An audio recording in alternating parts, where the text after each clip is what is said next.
வணக்க மக்களை, நீங்க பார்த்துட்டு இருக்குது வெட்டி பேச்சு. நான் அவங்க ஜாக். நாம் இந்த வீடியோல விஜய் ஆண்டனி, மிர்னாலினி ரவி, யோகி பாபு, விடிவி கணேஷ் மற்றும் பலர் நடிச்சு debut director Vinayak Vaidyanathan direct பண்ணி இப்போ தியேட்டர்ஸ்ல ரிலீஸ் ஆயிருக்க ரோமியோ படம் எப்படி இருக்குன்னு தான் பார்க்க போறோம். வாங்க வீடியோக்குள்ள போலாம்.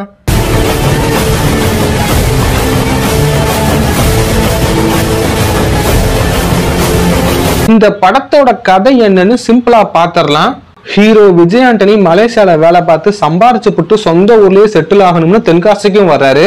அவரோட பேரண்ட்ஸும் மவனே உனக்கு 35 வயசாச்சு, கல்யாணம் பண்ணணும்டா, பொண்ணு பார்க்கலாமான்னு கேட்டா எனக்கு லவ் மேரேஜ் தான் பண்ணணும் நானே சொல்றேன்னு அவரும் சொல்றாரு. ஒரு நாள் ஒரு கேதம் ஆகி போயிடுது. அந்த கேதத்துக்கு விஜய் ஆண்டனி போக அந்த இடத்துல மிர்னாலினியை மீட் பண்றாரு. பார்த்த உடனே இவருக்கும் லவ் வருது. விஜய் ஆண்டனி அவங்க அப்பா அம்மா கிட்ட இதான் பொண்ணுன்னு சொல்ல அவங்களும் மிர்னாலினி வீட்டுல பேசி கல்யாணம் பண்ணி வச்சிடறாங்க. கல்யாணத்துக்கு அப்புறம் தான் தெரியுது மிர்னாலினிக்கு இவரை பிடிக்கல, இவரை மட்டும் இல்ல கல்யாணமே பிடிக்கலன்னு. ஏன்னா சினிமால அவங்க ஒரு நடிகையா வரணும்னு ஆசைப்படுறாங்க. அதுக்காக சென்னையில முயற்சியும் பண்ணிட்டு இருக்காங்க. விருப்பமே இல்லாம வெறும் ஒப்புக்கு தான் விஜய் ஆண்டனி கூட வாழ்க்கை நடத்திட்டு இருக்காங்க. இந்த நிலையில ஒரு தலையா நம்ம விஜய் ஆண்டனி மிர்னாலினியை லவ் பண்றாரு. ஒரு கட்டத்துல மிர்னாலினி நம்ம விஜய் ஆண்டனி கிட்ட டைவர்ஸ் கேட்க ஃபைனலா இவங்க ஒண்ணு சேர்ந்தாங்களா இல்ல டைவர்ஸ் வாங்கி பிரிஞ்சாங்களாங்கிறதா இந்த ரோமியோ படத்தோட கதை. ரோமியோ படத்தோட கதை ஆல்ரெடி பாலிவுட் சினிமால ஷாருக் கான் நடிப்புல வந்த ரப்னே பனாடி ஜோடி இந்த படத்தோட கதை தான் சொல்றாங்க.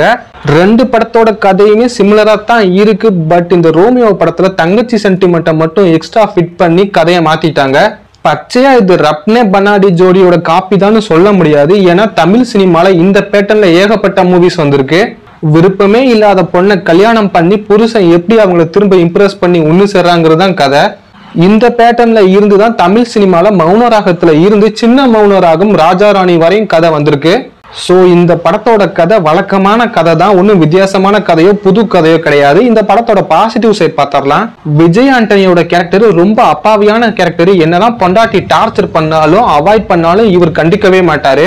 ஒரு சீன்ல புருஷனோட தலகாணிய பெட்ரூம்ல இருந்து வெளியே போட்டு உனக்கு வெளியே தான் பெட்ரூம்னு சொல்லுவாங்க. இன்னொரு சீன்ல வீட்டையே பப்பு மாதிரி மாத்தி தண்ணி அடிச்சிட்டு இருப்பாங்க. இருந்தாலுமே விஜய் ஆண்டனி இதெல்லாம் பொறுத்துக்கிட்டு அவங்கள லவ் பண்ணிட்டு இருப்பாரு. அவங்க மேல இருக்க லவ்வுக்காக அவங்க ஹீரோயின் ஆகணுங்கிறதுக்காண்டி இவரே ஓனா 2 கோடி செலவு பண்ணி படம் எடுப்பாரு. குறிப்பா ஒரு சீன்ல பொண்டாட்டிய கை நீட்டி அடிச்சா அவன் ஆம்பளையான்னு கேட்டிருப்பாரு. அதெல்லாம் தரமான சீன் தான்.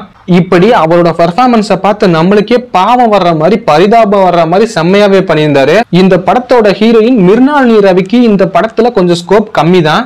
தன்னோட சுயநலத்துக்காக விஜய் ஆண்டனியை கல்யாணம் பண்ணிக்கிட்டு வந்து அவனை தனக்காக யூஸ் பண்ணிக்குவாங்க டாக்ஸிக்கா. என்னதான் அவர் விழுந்து விழுந்து மிர்னாலியை கவனிச்சாலும் அக்கறைப்பட்டாலும் இவங்க கண்டுக்கவே மாட்டாங்க. அதெல்லாம் பார்க்கும்போது நம்மளுக்கு காண்டா வந்துச்சு. லிட்டரலா இந்த பொண்ணை பாக்குறப்போ இதெல்லாம் ஒரு பொண்ணாப்பா நாமளே கேள்வி கேட்கிற மாதிரி தான் பர்ஃபெக்டா இவங்களோட ரோலை பண்ணியிருந்தாங்க. இவங்களை தவிர்த்து இந்த படத்துல நடிச்ச யோகி பாபு, விடிவி கணேஷ் அவங்களுக்கு கொடுக்கப்பட்ட கேரக்டரை நீட்டாவே பண்ணியிருந்தாங்க.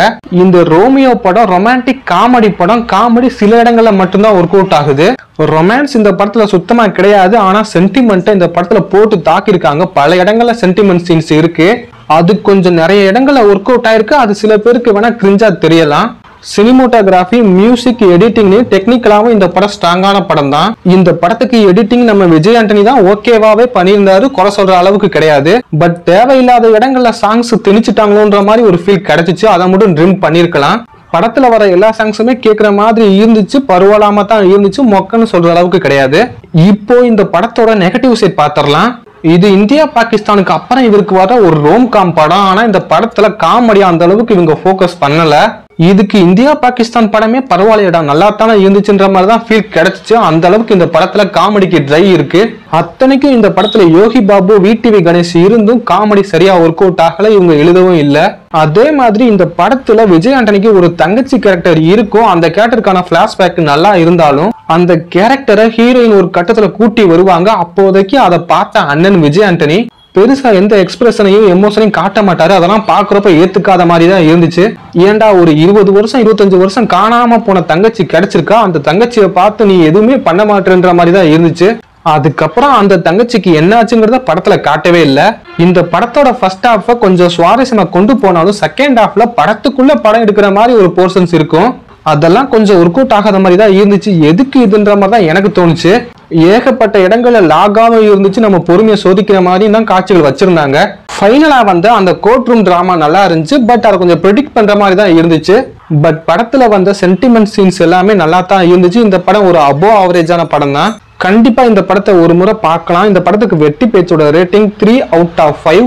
இந்த வீடியோ பிடிச்சிருந்தா மறக்காம லைக் பண்ணிக்கங்க. நீங்க ரோமியோ படம் பார்த்துட்டீங்கன்னா படம் எப்படி இருந்துச்சுன்னு கீழே கமெண்ட் பண்ணுங்க. அடுத்து ஒரு நல்ல வீடியோல சந்திக்கும் வரை டட்டா பை பை.